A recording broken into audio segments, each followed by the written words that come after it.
Hi viewers, welcome to my mini vlogs. ఈరోజు మీకు సొరకాయ ఫ్రై ఎలా చేయాలో చేసి చూపించబోతున్నాను. వచ్చేసి చూద్దాం.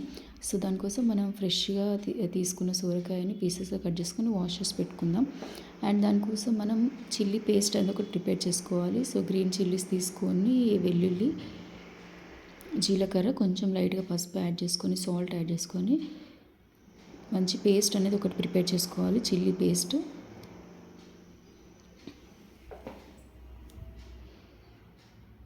ఆ పేస్ట్ అనేది మనకు మరీ ఫైన్గా ఉండకుండా ఇలా కోర్స్గా ఉంటుంది. ఈ కన్సిస్టెన్సీ వస్తుంది పేస్ట్ అనేది. సో ఇలా ప్రిపేర్ చేసి పెట్టుకోవాలి పేస్ట్.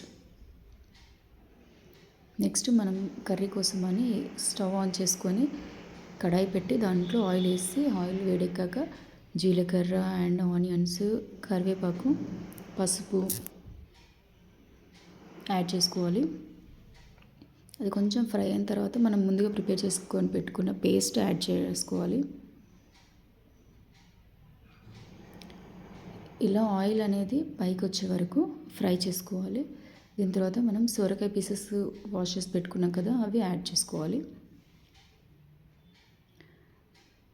సో దీన్ని ఇలా మనం ఒక 5 to 10 minutes కలిపి పక్కన పెట్టేసుకోవాలి. మీన్స్ మూత పెట్టి మీడియం ఫ్లేమ్లో పెట్టుకోవాలి.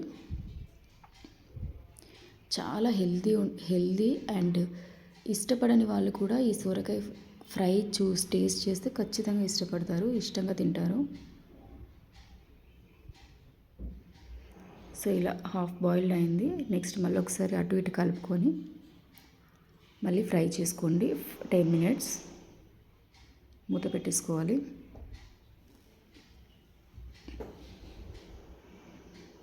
ఎక్కువగా వాటరీ కర్రీస్ ఎక్కువ ఎవరు ప్రిఫర్ చేయరు, కానీ చాలా టేస్టీగా ఉంటాయి మనం చేసే పద్ధతిని బట్టి. సో ఇక్కడ నేను దీంట్లో నువ్వుల పొడి అండ్ ధనియాల పొడి, లైట్గా మెంతి పొడి యాడ్ చేశాను.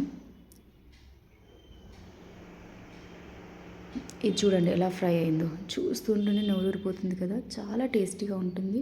మీరు కూడా ట్రై చేయండి. ట్రై చేసి కామెంట్ బాక్స్లో ఎలా ఉందో కామెంట్ చేయండి. సబ్స్క్రైబ్ చేయడం మర్చిపోకండి. Thank you for watching.